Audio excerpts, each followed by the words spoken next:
দিল্লির উত্তমনগরের যুবক তরুণকে হত্যা করেছে বলে মুসলিম সম্প্রদায়কে বদনাম করা হচ্ছে। টোটালি মুসলিম সম্প্রদায়ের সঙ্গে কি ঘটেছিল সেই সাইডটা অফ করে দেওয়া হয়েছে।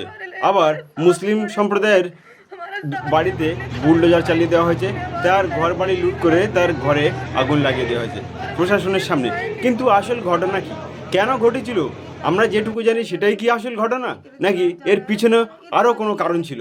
আসুন জেনে নেই সেই ভুক্তভোগীর কাছ থেকে, যার গায়ে ওই বেলুন ভরা রং মারা হয়েছিল।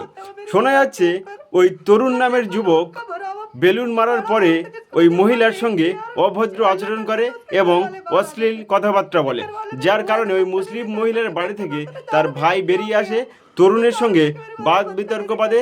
তার ফলে তরুণ ওই মুসলিম যুবকের মাথায় ডান্ডা দিয়ে আঘাত করে এবং পরে তার জিম সেন্টার থেকে আরও কিছু লোক এনে ওই মুসলিম যুবকের উপরে চড়াও হয়।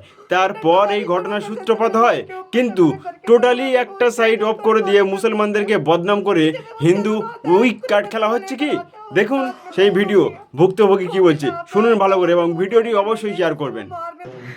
हिंदू भाई और मुस्लिम भाइयों से हाथ छोड़ के गुजारिश है कि हमारी मदद करें, हमारी मदद के लिए सड़कों पे निकले, प्लीज हमारे लिए, हमारे साथ खड़े बोले, हमारा साथ दे, हमारे लिए खड़े हुए, हमारे इंसाफ के लिए आवाज उठाए, प्लीज हमारी मदद कीजिए और मेरे लिए और हम सब के लिए दुआएं कीजिए। तरुण हत्याकांड की बातें की जा रही है और एक पहलू को गलत दिखाया जा रहा है, ये बेहद गलत तरीके से दिखाया जा रहा है। सच्चाई इस बात की है कि मेरी बुआ सारी का सामान लेने जा रही होती है, सारी का सामान लेकर आती है, तो वहाँ पर से तो जो 20 साल का प्रिंस होता है वो मेरी बुआ के ऊपर गंदे बलून का भरा हुआ गुब्बारा फोड़ते, जिसको मेरी बुआ देखती है और हल्ला करती है तो उसके घर वाले बाहर आ जाते हैं। उसके घर वाले मेरी बुआ से बदतमीजी करते, उसके घर के बर्तन में दारू पी रखी होती है, वो जो दारू पी के मेरी बुआ से बदतमीजी करते, जब मेरी बुआ भी चिल्लाती तो मेरा भाई मेरे चाचा का लड़का पास पे ही रहता है और वो जब बाहर निकलता है देखते बुआ के साथ बदतमीजी कर रहे हैं तो वो भी बाहर आता है, वो भी बोलने लगता है, तो वो लड़का देखते ही डंडा मारी शुरू कर देते मेरे भाई के ऊपर। जब मेरे घर के बड़े वहां पे पहुंचते हैं, जब थोड़ी बातें करनी होती है, पीछे से वो तरुण आता है, कुछ बंदों को लेकर आता है, उसके हाथ में रोड होती है, वो किताब बैठ था और भी बहुत सारे डंडे थे जिससे वो मारने लग जाते हैं घर वालों को।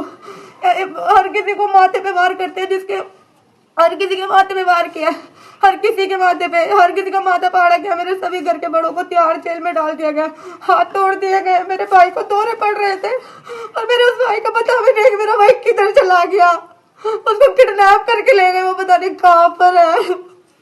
हमारी मदद करो। एक ही तरफ को देखा जा रहा है, दूसरी तरफ तो कोई दिखाया ही नहीं जा रहा है, मुसलमानों को टारगेट किया जा रहा है। और ऐसा नहीं है कि हम आज ही से वहाँ पे रह रहे हैं, हम कई सालों से वहाँ पर रह रहे हैं, कई सालों से रह रहे हैं, हमारे बीच में प्यार मोहब्बत है। मेरे घर के बड़े खुद होली खेला करते हैं, मेरे बच्चे, हमारे वो बच्चे जिसको मारा गया वो खुद वहाँ पे होली खेलता है। हमारे घर को टारगेट किया गया है, हमारे को सताया जा रहा है, हमारी सुनाई नहीं की जा रही है। मेरी आप लोगों से गुजारिश है, हमारी मदद कीजिए। प्रधानमंत्री मोदी से हमारी गुजारिश है, हमारी मदद कीजिए। योगी जी से हमारी गुजारिश है, आदरणीय रेखा गुप्ता से हमारी गुजारिश है कि वो हमारी मदद करें, प्लीज हमारी मदद कीजिए।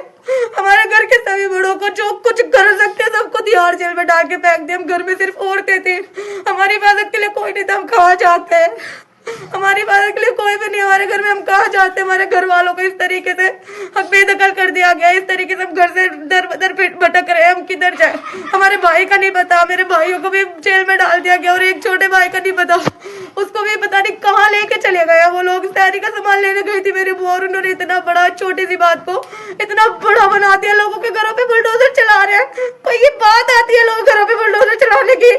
ये बात है, लोग कितनी मेहनत से अपने घरों को बनाते हैं यार, कुछ तो सोचो, इंसानियत तो रखो। इतनी सी बात नहीं, वो जो लड़का जो तरुण है, तरुण वो उसके भाई ने हमारा घर वाला समझ के उसी के भाई ने उसके माथे पे मार दिया, वही बेहोश होकर गिर गया था। हमारे हाथों में एक डंडा तक नहीं था कि हम अपना सेल्फ डिफेंस कर सके। हम अपना सेल्फ डिफेंस करते, अगर हम अपना सेल्फ डिफेंस करते तो हमारे घर के लोगों को कुछ नहीं होता।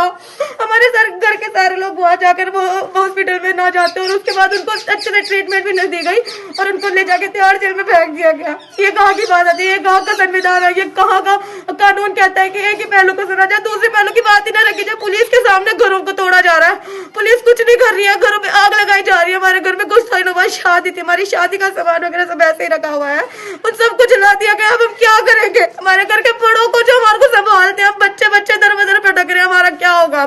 हमारी मदद कीजिए, प्लीज हमारी मदद कीजिए, आपसे गुजारिश करते हैं, हाथ छोड़ते हैं, हमारी इस गुहार को सुनिए प्लीज। हमारे घर वालों को बेहद गंदे तरीके से घायल कर दिया गया, उनका और हमारा क्या होगा। हमारे लिए ऐसी ऐसी बातें बोली जा रही है, ऐसे अब लोगों को दूसरे पहलू के बारे में नहीं पता, तो कुछ इन्फ्लुएंसर्स भी हमारे बारे में गलत बातें कह रहे हैं, उनको नहीं पता। तो आप प्लीज प्लीज आप वीडियोस को देखिए और हमारी सपोर्ट में आइए, प्लीज इंसाफ का साथ दीजिए। जो लड़का तरुण है वो बजरंग दल के साथ था, बजरंग दल को सिर्फ एक मौका मिला हिंदू मुसलमान करने के लिए, जो कि हिंदू मुसलमान की तो लड़ाई नहीं थी, हिंदू मुसलमान की तो लड़ाई नहीं थी ये वाली, जो जिसको टारगेट बनाया गया है कि हम इसको हिंदू मुसलमान में बदल देंगे। ये कहाँ का इंसाफ कहता है कि आप एक इंसान को, एक ही धर्म के लोगों को टारगेट करो। प्लीज आप लोगों से मेरी हाथ जोड़ के गुजारिश है, प्लीज हमारी मदद कीजिए, प्लीज हमारी मदद कीजिए।